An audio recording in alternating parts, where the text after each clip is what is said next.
રમણીય છો, તમામ વૃક્ષ જેવા વર્ણવાળા છે, પણ કેવું પિતાંબર ધાર્યું છે?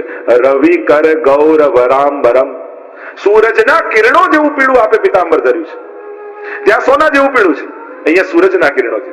કારણ કે સૂરજના કિરણો ઉગે ને તો ન દેખાતી વસ્તુ પણ દેખાવા લાગે, પ્રકાશ પથરાઈ જાય. અંતિમ સમયમાં દર્શન કરવા છે અને એટલા માટે પ્રભુ જે પિતાંબર ધર્યું છે એ જ્ઞાન રૂપ પિતાંબર છે, કે જેને કારણે ભગવત દર્શન થાય એવું પિતાંબર છે. આ ઢાંકવા વાળું નથી, આ બતાવવા વાળું છે. આ પિતાંબર છે. ત્યાં બ્રહ્માજીની સ્તુતિમાં તડિદંબરાય, વીજળી જેવું પીળું છે, પીળું જ, પણ દરેકમાં કલરનો શેડ કેવો છે? જેવો જેવો ભાવ, જેવા જેવા દર્શન, એ પ્રકારે પ્રભુ એ પિતાંબરના દર્શન કરાવે છે. તો પહેલું પિતાંબર, પીળું અંબર. બીજું એક પ્રસિદ્ધ પ્રભુનું વસનમ મધુરમ, આપણે જે લોક સાહિત્યમાં કે કાળી કામળી ઠાકોરજી ધારણ કરે છે. ત્રીજું એક પ્રકાર, અને એ છે નીલાંબર. ઉતાવળમાં ઠાકોરજી ઘણીવાર પિતાંબર ભૂલી સ્વામીજીનું લીલાંબર ધારણ કરી નાખે. આ વેણુ ગીતમાં સુંદર રીતે જયારે હરણીઓ ઠાકોરજીના દર્શન કરી રહી છે ત્યારે કેવું, ધન્યાસ્મ મૂળ મતયોપી હરિણ્ય એતા યા નંદ નંદન ઉપાત વિચિત્ર વેશમ આકર્ણ વેણુ રણિતમ સકૃષ્ણ સારા પૂજામ દધુ વિરચિતામ પ્રણયાવલોકઈ. હરણીઓ જયારે ઠાકોરજીના દર્શન કરતી હોય ને, જો ધન્ય કયા, ધન્ય. કોઈને ધન્ય ન કયા ને હરણીઓને ધન્ય કેમ કયા? તો કહું, જે દર્શન અમે નથી કરી શકતા એ દર્શન આ હરણીને થાય છે. વસનમ મધુરમ, કારણ યશોદાજી શૃંગાર વસ્ત્ર ધરાવીને ઠાકોરજીને વનમાં મોકલે, પણ અહીંયા વનમાં ગોપીજનોએ સુંદર કુંજ નિકુંજો સિદ્ધ કરી છે. અને જયારે કુંજ નિકુંજો સિદ્ધ કરે ત્યારે તે ભાવ, તે રસ પ્રમાણે ગોપીજનો શૃંગાર અને વસ્ત્ર પણ સિદ્ધ કરીને રાખે. એટલે જયારે ઠાકોરજી પધારે ગૌચારણ કરવા અને સખાઓ ગાયોને સંભાળતા હોય ત્યારે ઠાકોરજી ગોપીઓના કુંજ નિકુંજમાં પધારે અને ત્યારે એ ગોપીજનો યશોદાજીએ ધરાવેલા વસ્ત્રોને શૃંગાર વડા કરી એ મનોરથ માટેના જે વસ્ત્રોને શૃંગાર સિદ્ધ કરી રાખ્યા હોય એ ઠાકોરજીને ધરાવે. અને ગોપીઓ કહે કે અમને તો એ દર્શન નથી થતા, પણ આ હરણીઓને થાય છે, એટલા માટે ધન્ય. કે જે લાભ અમને નથી મળતો એ લાભ હરણીને મળે છે. ધન્યાસ્તુ મૂળ મતયોપી હરિણ્ય એતા. આટલા લોકોને આપણે ત્યાં ધન્ય કયા છે. એક ધન્ય યશોદા ભાગ્ય તિહારે જીન એસો સુત, યશોદાજીને ધન્ય કયા. બીજું શ્રી યમુનાજી, ધન્ય શ્રી યમને નિધિ દેનહારી. ત્રીજા વ્રજ ભક્તો, ધન્ય ધન્ય ભાગ દાસ નિજ જન કે જો યહ દર્શન પાવે. અને હરણીઓને ધન્ય કયા, કારણ કે જે વસ્ત્રો ઠાકોરજી અમને દર્શન નથી થતા એ દર્શન હરણી કરી રહી છે.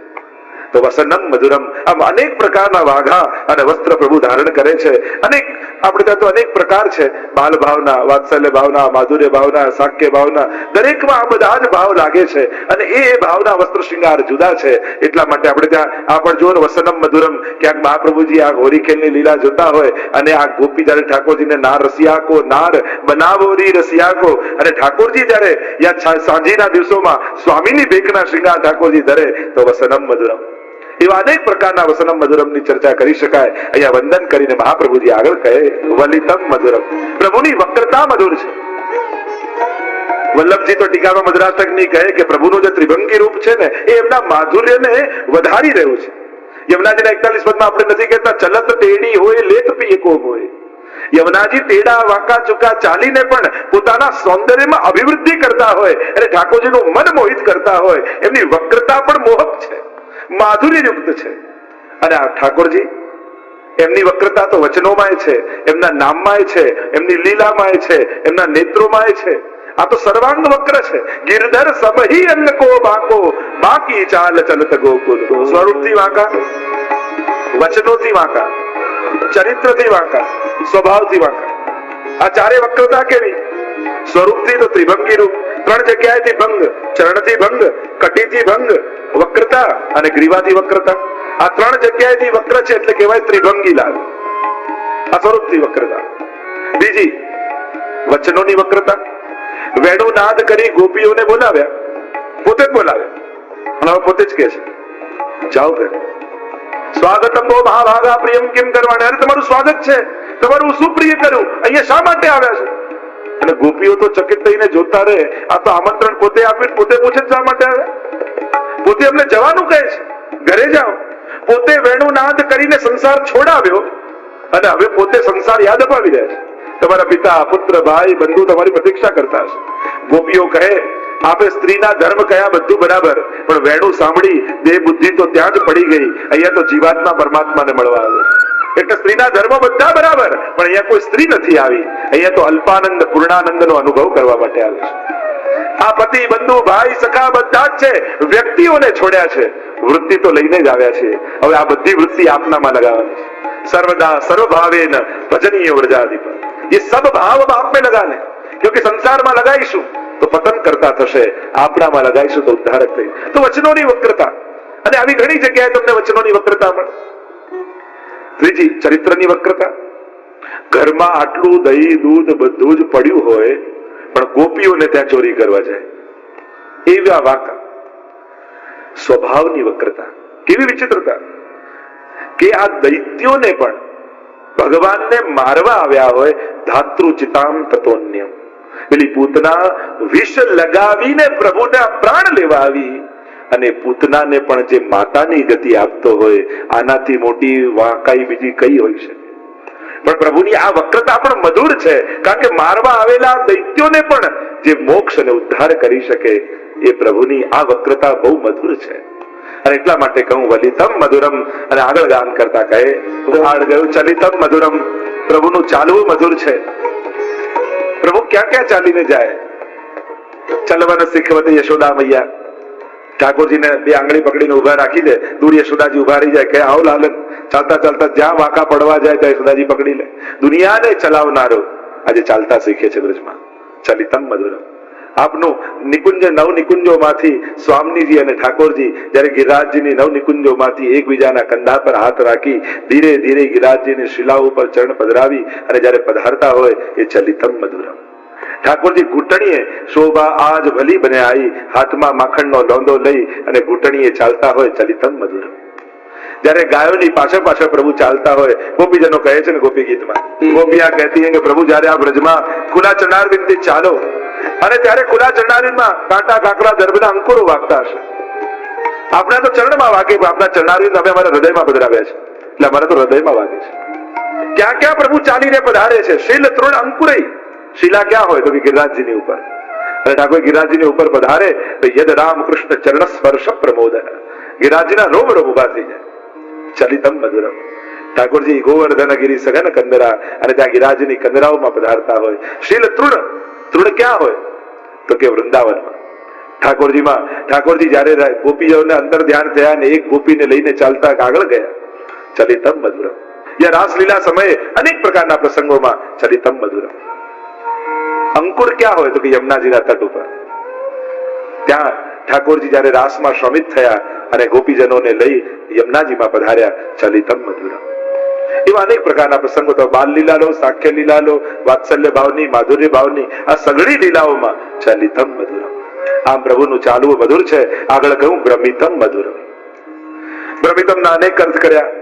બ્રહ્મા નાખવું મધુર છે, ભ્રમણ કરવું મધુર છે, કે બ્રહ્મા પડવું મધુર છે. આ ત્રણ અર્થ કરી શકાય. બ્રહ્મિતમ મધુરમ. એક બ્રહ્મા પડવું. જો પ્રભુ તો વિરુદ્ધ ધર્માશ્રય ધર્મ છે ને, સર્વજ્ઞ પણ છે અને અબુદ્ધ પણ છે.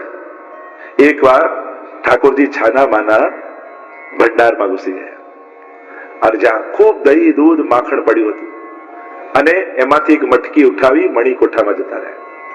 મણિકોઠામાં ગયા અને એક થાંભલાની પાછળ મણીથી જડેલો થાંભલો, એની પાછળ જઈ મટકીમાં હાથ નાખી અને માખણ આરોગવા લાગ્યા. અને જ્યાં આરોગે મુખમાં મૂકે ત્યાં મણીમાં પોતાનું પ્રતિબિંબ દેખાય. ડરી ગયા. અરે આ નાનકડું માળા જેવું બાળક અંદર ક્યાંથી આવી ગયું? એમને થયું કે જો આ મૈયાને કહી દેશે તો માર ખાવો પડશે. કહેવા લાગ્યા, દેખ લાલા, તું કોઈ કો કહીયો મત, मैं तो हमें શું આધો માખણ દે દઉંગો, पर मैया को कीजो मत कि मैंने माखन खायो. એટલે આ માખણ લઈ અને પોતાનું જે પ્રતિબિંબ મણીમાં હતું એને ચોપડવા લાગ્યા. અને જયારે યશોદાજીએ જોયું, એવું હાલ આવ્યું, દોડતા જઈ ઠાકોરજીને ગળે લગાડી. તો આમ આવા સર્વજ્ઞ પ્રભુ પણ બ્રહ્મમાં પડે છે. તો એ પણ માધુર્યને પેલું ફલવાડી બાઈનો પ્રસંગ આવે ને, કે જયારે ફલ આખા ગામમાં વેચી આવી અને ક્યાંય વેચાયું નહીં, નંદાલયની આગળ વૃક્ષ નીચે આવીને બેસી ગઈ. અને ઠાકોરજી દોડતા દોડતા આવ્યા, કહેવા લાગ્યા, मैया मैया तुमको फल देगी? देखने लगी मैया, कहने लगे, अरे लाला ऐसे फल थोड़ी मिले, या के बदले कछु देनो पड़े. કા દેનો પડે? અરે કોઈ ધન દેવે, કોઈ રત્ન દેવે, કોઈ અનાજ દેવે, આके बदले कछु दे तो तुमको फल मिले। अच्छा अभी लेकर आऊं। ठाकुर जी दौड़ते दौड़ते गए, अनाज को ढगलो पड़્યો છો, વામે શું ખોબામાં અનાજ લીધું અને ઠાકોર દોડતા દોડતા આવે, એમાં તો બધું પડતું જાય અને આવ્યા હતા તો થોડા દાણા રહ્યા અને પેલી ફલવાઈ બાઈને કેવું લે તો કોઈ चाहिए ને એ રખ લે।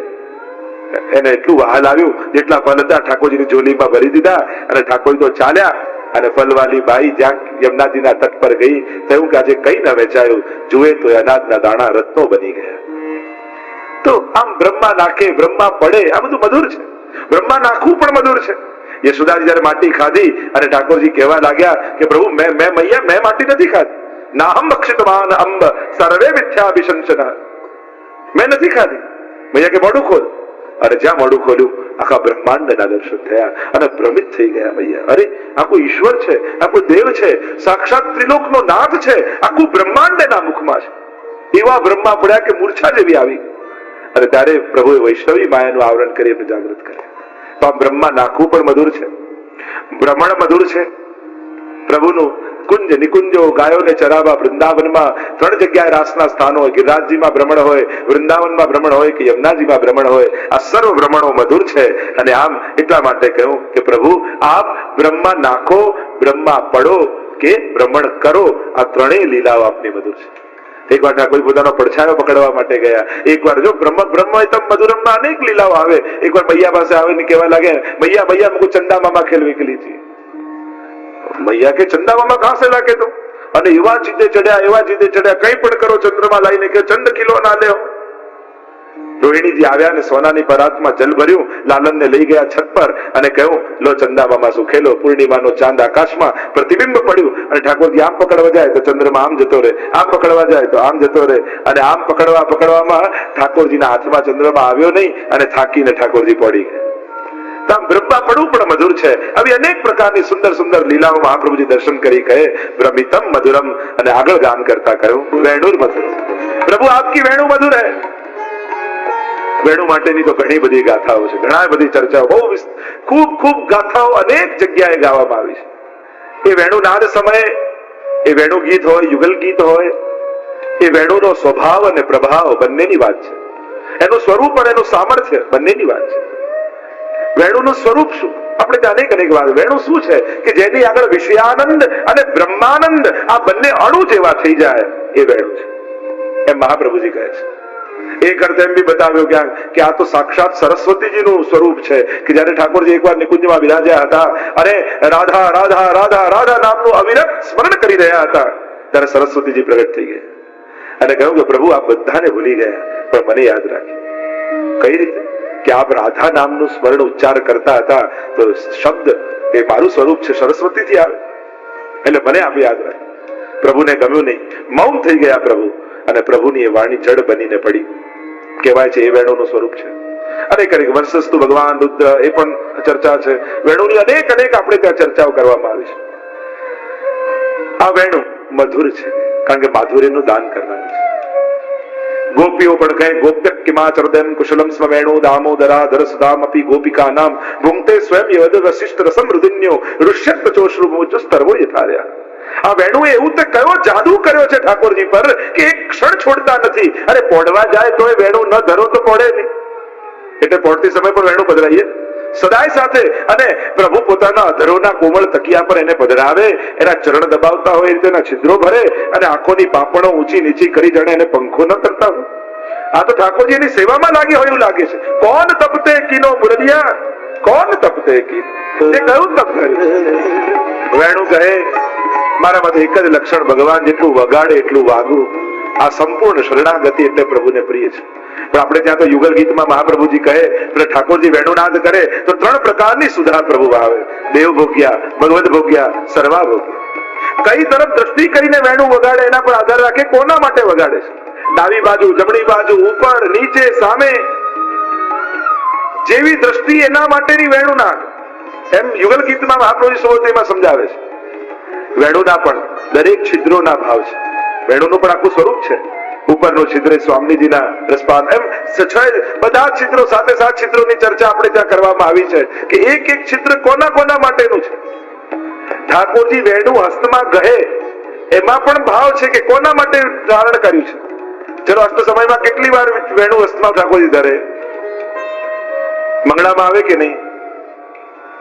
શૃંગારમાં? હા, શૃંગારમાં વેણુ હસ્તમાં ધરીએ. રાજભોગ કેમ વેણુ વેત્ર ધરાય ને? રાજભોગમાં જયારે સરી જાય ત્યારે વેણુ વેત્ર ધરી આરતી ધરીએ, બતાવીએ ને. સંધ્યા આરતી એમાં પણ વેણુ વેત્ર ધરીએ ને. શયનમાં એમાં પણ એક એક ભાવ બતાવ્યો કે શૃંગારમાં ઠાકોરજી કોના માટે ધરે? તો કે સ્વામીજી અને દેવાંગનાઓને મોહિત કરવા માટે વગાડે છે. રાજભોગમાં ઠાકોરજી ધરે ત્યારે ચંદ્રાવલીજી અને અન્ય જીવોને મોહિત કરવા માટે વેણુનાદ કરે છે. જયારે સંધ્યા આરતી સમયે વેણુ ધરે ત્યારે ગાયોને મોહિત કરે, ગોપીજનોને મોહિત કરે છે. અને શયનમાં ઠાકોરજી વેણુનાદ કરે ત્યારે વ્રજભક્તો અને પક્ષીઓને એ વેણુ દ્વારા મોહિત કરે છે પ્રભુ. અને આખું વેણુ ગીતના પ્રસંગમાં તો ઘણું બધું ચર્ચા કરી શકાય કે ઠાકોર જયારે વેણુનાદ કરે છે ત્યારે કોને કોને રસનું દાન ઠાકોરજી કરે છે.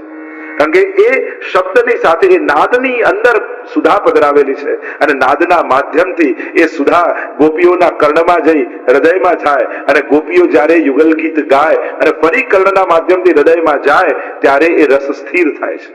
આખીની પ્રક્રિયા બતાવી છે. કારણ કે આ એક માત્ર વિશ્વનો એવો પ્રવાહ છે વેણુનાદનો કે જ્યારે સાંભળો ને પ્રવાહમાં આવો ત્યારે ઉદ્ગમ તરફ તમને ખેંચીને લઈ જાય. બાકી જેટલા પ્રવાહ હોય, નદીમાં કંઈક વસ્તુ નાખો જો નદી નીકળતી હોય તરફ ના લઈ જાય, એનાથી વિરુદ્ધ લઈ જાય. આપણે ત્યાં તો કહેવાય કે રેણુ વેણુ ને ધેનુ આ ત્રણ જો કૃષ્ણ સાથે ન હોય તો કૃષ્ણ કૃષ્ણ ન લાગે. એટલે કહ્યું વેણુર મધુરો, આગળ કહ્યું રેણુર મધુરા.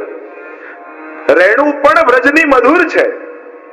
તો વ્રજમાં કેટલા પ્રકારની રેણુ, ક્યાં ક્યાં રેણુ મળે, કઈ કઈ રેણુ ગ્રહણ કરવાની? તો વ્રજમાં રેણુ ત્રણ સ્થાન પર પ્રાપ્ત કરવાની. સૌથી પહેલી રેणु क्या? सबसे पहले प्रभु की चरण रज है यमुना जी के तट पर. કારણ કે યમુનાજીની શોભા જ એ તટમાં પણ છે ને જલમાં પણ છે. અને જલ કરતા પણ સ્ફુરદ આમંદ રેણુ ઉત્કટામ, જ્યાં જલ કરતા પણ રજ અધિક છે. ઘણી વાર લોકો કે અમે વ્રજમાં ગયા પણ યમુનાજી નહોતા બિરાજતા. અને યમુનાજી કેવલ જલમાં નથી વહેતા, એ ત્યાંના કણ કણમાં બિરાજમાન છે. અને એટલા માટે તો આપણે કે કાત્યાયની દેવીનું પૂજન કર્યું. કાત્યાયની દેવી બનાવ્યા તો શેમાંથી બનાવ્યા? યમુનાજીના તટમાં રહેલી રજથી જ ને, જલથી થોડી બનાવ્યા. અને એટલે પ્રાચીન સમયમાં તો યમુનાજીની સેવા પધરાવતા. ગુસાઈજી પધરાવી કિશોરીબાઈને તો યમુનાજીના તટની રજ જ પધરાવી. યમુનાજીની સેવામાં આ ત્રણ આપણે ત્યાં રજ, ચિત્રજી અને લોટીજી, આ ત્રણ સ્વરૂપે સેવા બિરાજતી હોય છે બધાને ત્યાં. તો પહેલી રજ રેણુર મધુરો, એ માધુર્યની સાક્ષી રેણુ પહેલી ક્યાં છે? તો કે યમુનાજીના તટમાં. એમ તો યમુનાજીની લહેરો આવતી હોય ને ત્યારે પણ તરંગ ભુજ કંકણ પ્રકટ મુક્તિકા વાલુકા, એ લહેરોમાં પણ રજ ચળકે તેમ લાગે જાણે કંકણના મોતીઓ ચળકતા હોય. બે જગ્યાએ યમુનાજીમાં વિશેષ મહત્તા છે. એક તટ અને બીજો પુલી. તિહારો પુલિન મોહી ભાવે, શ્રી યમુનાજી તિહારો પુલિન મોહી ભાવે. એટલે કે બેટ હોય ને, જેમ યમુનાજીનો પ્રવાહ વહેતો હોય થોડું જમીન ઊંચો, એને કહેવાય પુલી. તો આ બે જગ્યાએ લીલા થાય છે. એમ તો યમુનાજી પર ચર્ચા કરીશું ત્યારે વિસ્તારથી ચર્ચા કરીશું, પણ પહેલી રજ યમુનાજીમાં. અને રજ સાધારણ નથી. કેવી છે? મુકુંદ. અને કોની છે? મુરારી પદ પંકજ સ્ફુરદ મંદર. એટલે વેણુ ગીતમાં પણ જયારે યમુનાજીની નદીની વાત આવી ત્યાં પણ ગોપીજનોએ આ મુરારી શબ્દનો પ્રયોગ કર્યો છે. નત્ય સદા તદુપધારે મુકુંદ ગીતમ આવર્ત લક્ષિત મનોભવ ભગ્ન વેગા આલિંગનમ સ્થગિત મુરમી ભુજૈર મુરારે ગૃહંતી પાદયુગલમ કમલોપહારા. આ ગોપીજનોએ મુરારી શબ્દનો પ્રયોગ કર્યો. એટલે મહાપ્રભુજીએ પણ યમુનાષ્ટકમાં મુરારી શબ્દનો પ્રયોગ કર્યો. કારણ કે આ રજ કેવી છે કે ભક્તિમાં આવતા સગળા પ્રતિબંધોનો નાશ કરનારી છે. મુરારી પ્રભુની છે. તો પહેલી રજ ત્યાં. બીજી રજ ક્યાં? ગિરાજીની તરેટીમાં. વ્રજ રજ મેં રોટત ગોવિંદ કુંડ મેં નાઈએ. ત્યાં નિત્ય ઠાકોરજી પધારે છે. મહાપ્રભુજી પણ ગોવર્ધન સ્થિતિ ઉત્સાહ, તટમાં રહેવું મટકી દે, તટ ત્યાં રહેવું આનંદ આવે છે. તરેટીમાં રહેવું બે તો સ્થાન ભક્તો માટે, યમુનાજીનો તટ, ગિરાજીની તરેટી. તો ત્યાં બીજી રજ. અને ત્રીજી રજ ક્યાં? તો કે વૃંદાવનમાં. તો આ તો થયું રેણુર મધુરો પ્રભુની રજ. વ્રજમાં કોના કોના ચરણની રજ છે? કયા રજની મહત્તા છે? તો પહેલા પ્રભુની રજની તો વાત કરી. બીજી રજ છે ગોપીજનોના ચરણની રજ. કારણ કે ઉદ્ધવજી પણ ભગવાન ભગવાન ભગવાન કરતા કરતા વ્રજમાં આવ્યા. ગયા ત્યારે બોલ્યા વંદે નંદ વજસ્ત્રીણામ પાદ રેણુમ અભિષ્ટ સહ યાસામ હરિકથોદ ગીતમ પુનાતિ ભુવનત્ર. ત્રિલોકને જે પાવન કરી રહી છે એ છે ગોપીજનોના ચરણની રજ. એની પણ મહત્તા છે. ત્રીજી રજ કઈ?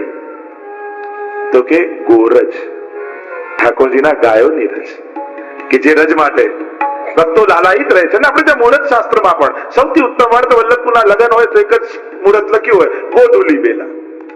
મુહૂર્ત શાસ્ત્રમાં ઉત્તમ મુહૂર્ત કહેવાયું છે કે જ્યારે ગાયો વનમાંથી ચરીને ગામમાં આવતી હોય અને એમના ચરણથી ખુરરજ અને ખુરની રજ ઉડતી હોય, એ સૌથી પવિત્ર સમય કહેવાય. તો વ્રજમાં ત્રીજી રજ છે ગાયોની રજ. આપણે વ્રજમાં જઈએ ને, વ્રજની ભૂમિનો સ્પર્શ કરીએ ને, ત્યારે આવો ભાવ કરવો, આ રજને પ્રભુના ચરણોનો સ્પર્શ. સ્વામીજી, ગોપીજનો, અમારા મહાપ્રભુજી, ગુસાઈજી, સાથે લાલજી, આજ સુધીના સમસ્ત વલ્લભકુલ, આજ સુધીના અનેક વૈષ્ણવો, આ બધા જનોનો સ્પર્શ આ રજને થયો છે. અને એ રજમાં આવવાનું માનું સૌભાગ્ય મને મળ્યું છે. ટિકિટ કપાઈને તો કોઈ પણ જઈ આવે, પણ યાત્રા કરવાનો, વ્રજ યાત્રાનો તો એને જ અધિકાર મળે. આગળ આગળ ગુરુજનો વલ્લભકુલ ચાલતા હોય, એમની ચરણ ધૂળ ઉડતી હોય, પાછળ પાછળ વૈષ્ણવ ચાલતા હોય, એમની ચરણ ધૂળ ઉડતી હોય, અને એ રજ જયારે આપણા માથા પર લાગે ને, ત્યારે આ દેહ વ્રજ યાત્રાનો અધિકારી બને છે. બાકી જૈયાઓમાં તો કોઈ પણ જઈ શકે છે, પણ અધિકાર તો ત્યારે મળે જ્યારે રજનો. અક્રૂરજી પણ જયારે વ્રજમાં આવ્યા, ચરણ ચિહ્ન દેખાયા, ત્યારે સૌથી પહેલા વ્રજમાં હાળ ઉઠ્યા છે અક્રૂરજી. આ રજની મહત્તા છે, એટલા માટે કહું રેણુર મધુર. આ રેણુ મધુર છે એમ કહ્યું. અને અનેક અનેક ભગવતીઓ નાગપત્ની માં કે અમે તો રજ જોઈએ છે, બીજું કાંઈ જોયું. એવા ઘણા ચરિત્રો સ્તુતિઓમાં પણ રજની આચરણા કરી છે. અને એટલા માટે તો આપણે ત્યાં પણ જયારે સેવામાં જઈએ ત્યારે પહેલા ચરણામૃત, કારણ કે મુક્તિ કહે ગોપાલ સો મેરી મુક્તિ બતાય, વ્રજરજ ઉડી મસ્તક લગે તો મુક્તિ મુક્ત થઈ જાય.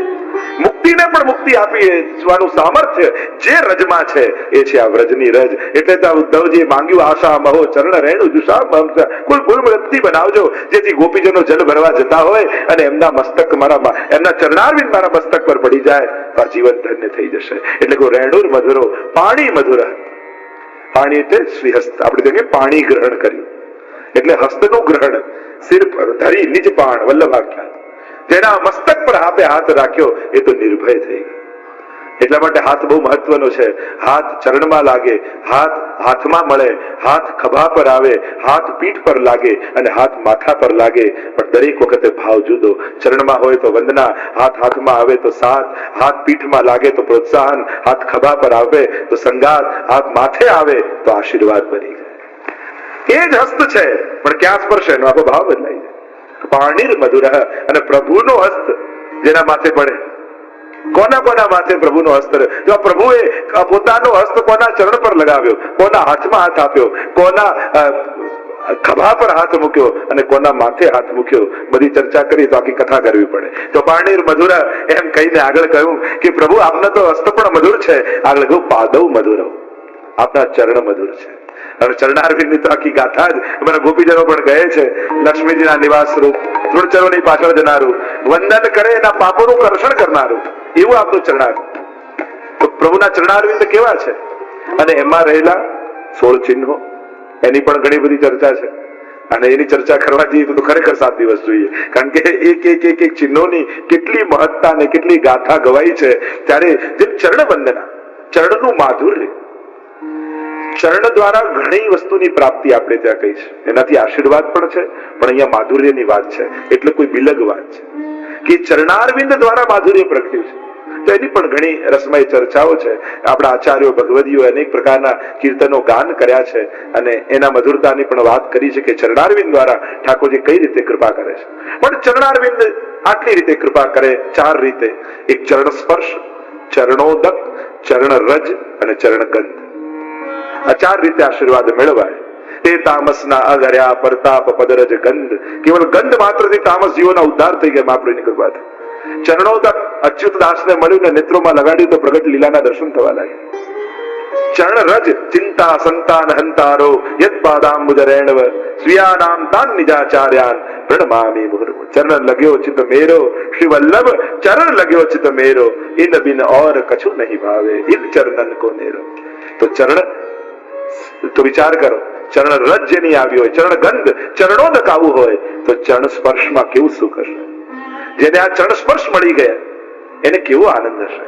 કારણ કે ચરણોના માધુર્યની વાત કરી છે. આ 4 રીતે ચરણારવિંદ કૃપા કરે છે અને એક એક ચિહ્નોની ચર્ચા કરવા જઈશ તો ઘણો સમય જોઈશે, કારણ કે ધ્વજ, અંકુશ, કમલ, વજ્ર, સ્વસ્તિક, અષ્ટકોણ, જવ, ઉર્ધ્વ રેખા અને ડાબા ચરણમાં બીજા ચિહ્નો એની જે ચર્ચા કરવામાં આવી છે અને દરેકના ચરણા